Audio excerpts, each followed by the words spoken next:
Bismillahirrahmanirrahim. Assalamualaikum warahmatullahi wabarakatuh. Perkenalkan, saya Ainul Fajri, NIM H051171018 akan membawakan seminar statistika 2 saya dengan judul Pemodelan Regresi Zero Inflated Negative Binomial pada data yang mengalami overdispersi. Dengan pembimbing utama Bapak Andi Krisnajaya SSC MSc, pembimbing pertama Bapak Dr. Lapoje Talangko MSc, penguji Ibu Dr. Erna Triherdiani SSC MSc, dan Ibu Dr. Anna Islamiati SSI MSc.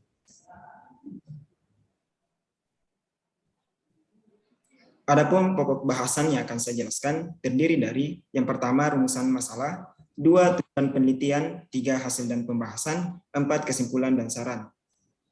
Yang pertama rumusan masalah. Adapun rumusan masalah pada penelitian ini, yang pertama bagaimana mengestimasi parameter model regresi Zero Inflated Negative Binomial menggunakan metode Maximum Likelihood Estimation atau MLE. Yang kedua, bagaimana memodelkan data jumlah kematian neonatal di Kota Makassar tahun 2018 dengan menggunakan model regresi Zero Inflated Negative Binomial. Kemudian untuk tujuan penelitian terdiri dari yang pertama, mengestimasi parameter model regresi Zero Inflated Negative Binomial menggunakan metode Maximum Likelihood Estimation. Kemudian yang kedua, memodelkan data jumlah kematian neonatal di Kota Makassar tahun 2018 dengan menggunakan model regresi Zero Inflated Negative Binomial. Selanjutnya hasil dan pembahasan. Adapun hasil dan pembahasan yang diperoleh yaitu estimasi parameter regresi, uji asumsi model, pemodelan regresi Zero Inflated Negative Binomial, dan pemilihan model terbaik. Untuk estimasi parameter regresi. Estimasi parameter regresi Zero Inflated Negative Binomial menggunakan metode Maximum Likelihood Estimation. Metode ini biasanya digunakan untuk menduga parameter suatu model yang diketahui fungsi densitasnya. Fungsi peluang model regresi Zero Inflated Negative Binomial dapat dinyatakan seperti pada persamaan 4.1. Kemudian didapatkan model regresi Zero Inflated Negative Binomial yaitu model learn dan logit, di mana untuk lambda i sama dengan eksponensial XI transpose beta, dan untuk PI-nya bernilai eksponensial XI transpose gamma per 1 ditambah eksponensial XI transpose gamma. Hasil dari model lambda dan pi disubstitusikan ke dalam persamaan 4.1 sehingga diperoleh seperti pada persamaan berikut. Sedangkan untuk fungsi likelihood-nya dapat dilihat pada persamaan 4.6. Sedangkan untuk fungsi learn likelihood-nya seperti pada persamaan 4.7.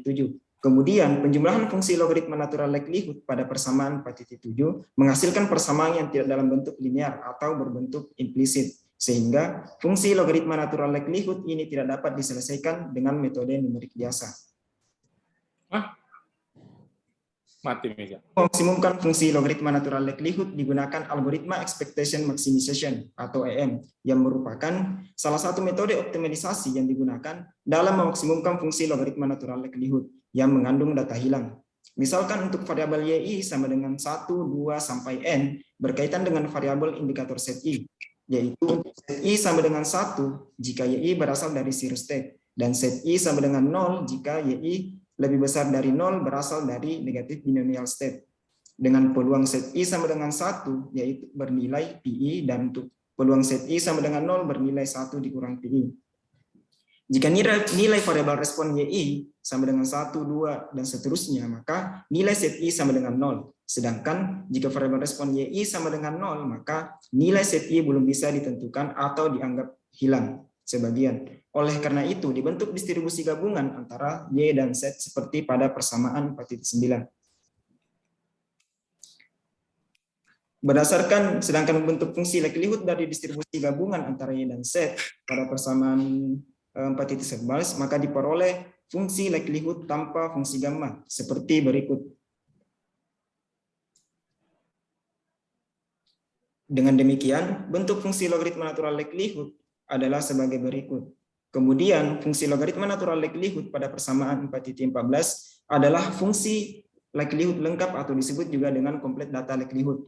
Persamaan ini yang akan dimaksimumkan menggunakan algoritma EM dengan parameter kappa, beta, gamma yang diestimasi secara terpisah. Selanjutnya menggunakan algoritma expectation maximization yang terdiri dari 2 tahap. yaitu tahap ekspektasi atau S-step dan tahap maksimalisasi atau M-step. Menggantikan yang pertama tahap ekspektasi atau S-step, menggantikan variabel set I iterasi M, 0, 1, 2, dan seterusnya yang merupakan ekspektasi dari set I. Seperti berikut, kemudian untuk nilai YI sama dengan 0, bernilai sebagai berikut, dan untuk YI lebih besar dari 0, nilai set I iterasi M bernilai 0. Untuk mendapatkan maksimum fungsi likelihood, dilakukan penurunan fungsi likelihood terhadap masing-masing parameter. Untuk mendapatkan estimasi parameter kappa dan beta, fungsi logaritma natural likelihood pada persamaan 4.17 diturunkan secara parsial terhadap masing-masing parameter kappa dan beta, dan didapatkan turunan pertama fungsi logaritma natural likelihood pada persamaan 4.17 terhadap kappa dan beta seperti berikut. Kemudian turunan kedua fungsi logaritma natural likelihood pada persamaan 4.17 seperti berikut. Selanjutnya, untuk mendapatkan estimasi parameter gamma, fungsi logaritma natural likelihood pada persamaan 4.14 diturunkan secara parsial terhadap parameter gamma. Maka didapatkan turunan pertama dan kedua fungsi logaritma natural likelihood seperti pada persamaan 4.24 dan 4.25. Tahap maksimalisasi meliputi maksimalisasi untuk parameter kappa, beta, dan gamma. Untuk proses maksimalisasi parameter digunakan metode iteratif numerik, yaitu metode Newton-Raphson, dengan langkah-langkah sebagai berikut. Yang pertama, menentukan taksiran awal setiap parameter. Untuk delta 0, di mana dengan delta, kappa, dan beta, dan untuk gamma 0, seperti persamaan berikut.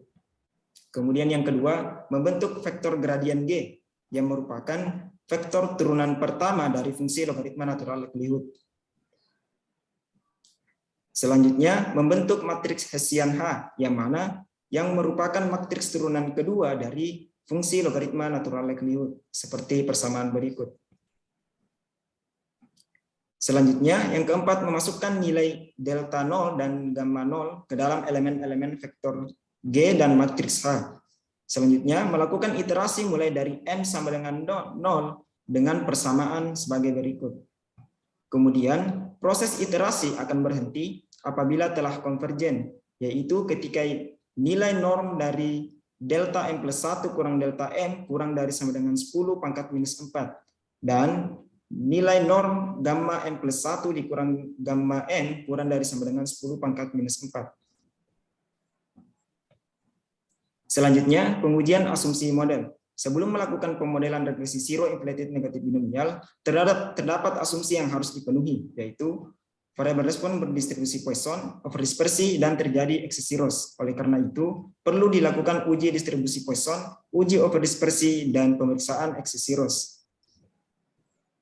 Yang pertama, uji kecocokan distribusi Poisson dengan menggunakan uji Kolmogorov-Smirnov dengan hipotesis H0 yaitu variabel respon berdistribusi Poisson dan H1 variabel respon tidak berdistribusi Poisson. Dengan kriteria pengujian, H0 ditolak apabila dihitung lebih besar dari D-tabel atau p-value kurang dari alpha. Berdasarkan tabel yang diperoleh, maka nilai dihitung kurang dari D-tabel atau p-value lebih besar dari alpha, sehingga H0 diterima, artinya variabel jumlah kematian neonatal berdistribusi Poisson, sehingga dapat dianalisis menggunakan regresi Poisson. Selanjutnya, uji overdispersi menggunakan uji percentage square dengan hipotesis H0 ketika nilai psi sama dengan 1, maka variabel respon tidak mengalami overdispersi. Dan H1 ketika psi lebih besar dari 1, maka variabel respon mengalami overdispersi. Dengan kriteria pengujian, H0 ditolak jika nilai psi lebih besar dari 1. Dapat dilihat dari tabel yang diperoleh, nilai statistik uji untuk nilai psi lebih besar dari 1, sehingga H0 ditolak, artinya variabel jumlah kematian neonatal mengalami overdispersi. Karena variabel respon mengalami overdispersi dan berdistribusi Poisson, maka dapat dilakukan analisis regresi zero inflated negatif binomial. Selanjutnya, pemeriksaan eksesiros pada variabel respon. Dapat dilihat dari tabel Persentase nilai 0 pada variabel respon adalah 60,87%, artinya proporsi variabel respon yang bernilai 0 lebih besar dari data diskrit lainnya, sehingga variabel respon pada jumlah kematian neonatal di Kota Makassar tahun 2018 mengalami exit-zeros. Selanjutnya pemodelan regresi.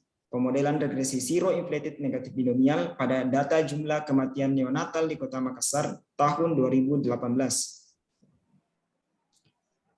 Berdasarkan output pada lampiran 5 diperoleh hasil estimasi parameter seperti pada tabel berikut. Didapatkan estimasi parameter kappa, beta, dan gamma. Selanjutnya model regresi zero inflated negatif binomial yang didapatkan dari hasil estimasi parameter seperti berikut. Kemudian dari model di atas dilakukan uji serentak untuk mengetahui apakah seluruh variabel prediktor berpengaruh terhadap variabel respon, dan uji parsial parameter untuk mengetahui variabel prediktor apa saja yang berpengaruh terhadap variabel respon. Yang pertama, uji serentak parameter model menggunakan uji rasio likelihood dengan hipotesis sebagai berikut. Dengan kriteria pengujian, H0 ditolak jika nilai G hitung lebih besar dari C-square tabel. Diperoleh nilai G hitung lebih besar dari C-square tabel sehingga H0 ditolak. Artinya minimal ada satu variabel prediktor yang berpengaruh signifikan terhadap variabel respon. Selanjutnya uji parsial parameter model menggunakan uji WAL untuk parameter beta dengan hipotesis sebagai berikut. Kemudian dengan kriteria pengujian H0 ditolak jika nilai statistik uji WAL beta J lebih besar dari C-square tabel.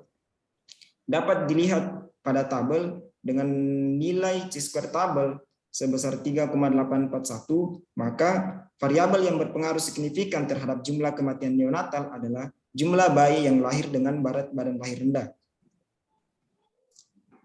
Selanjutnya uji WAL untuk parameter gamma dengan hipotesis sebagai berikut. Dengan kriteria pengujian H0 ditolak jika nilai statistik uji WAL gamma J lebih besar dari C-square tabel. Dapat dilihat dari tabel, variabel yang berpengaruh signifikan terhadap jumlah kematian neonatal adalah jumlah bayi yang lahir dengan berat badan lahir rendah. Selanjutnya pemilihan model terbaik. Salah satu kriteria yang digunakan untuk menentukan model terbaik dalam mengestimasi model secara statistik adalah dengan menggunakan nilai Archaic Information Criterion atau AIC.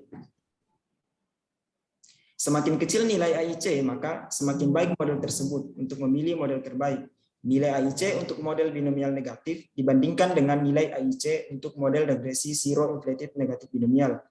Dapat dilihat pada tabel, model regresi zero inflated negatif binomial mempunyai nilai AIC yang lebih kecil daripada model regresi binomial negatif. Sehingga model regresi zero inflated negatif binomial lebih baik daripada model regresi binomial negatif. Artinya, model regresi zero inflated negatif binomial lebih baik dalam mengatasi overdispersi pada data jumlah kematian neonatal di Kota Makassar tahun 2018 dibandingkan dengan model regresi binomial negatif. Selanjutnya kesimpulan dan saran. Adapun kesimpulan yang diperoleh, yang pertama, hasil estimasi parameter model regresi zero inflated negatif binomial dengan menggunakan metode maximum likelihood estimation berbentuk implisit.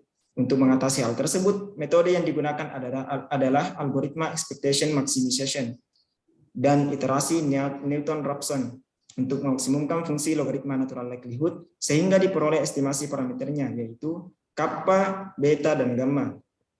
Yang kedua, model regresi zero inflated negatif binomial pada data jumlah kematian neonatal di Kota Makassar tahun 2018 adalah sebagai berikut. Selanjutnya saran. Berdasarkan hasil penelitian ini, maka saran yang dapat diberikan untuk peneliti selanjutnya adalah yang pertama, menggunakan model regresi lain untuk mengatasi masalah overdispersi dan exit-zeros pada regresi Poisson. Kemudian yang kedua, penelitian ini dapat dikembangkan dengan melakukan pemodelan dengan efek spasial dari tiap-tiap kecamatan di Kota Makassar, seperti geographically weighted zero inflated negative binomial. Demikian presentasi dari saya, lebih dan kurangnya mohon dimaafkan.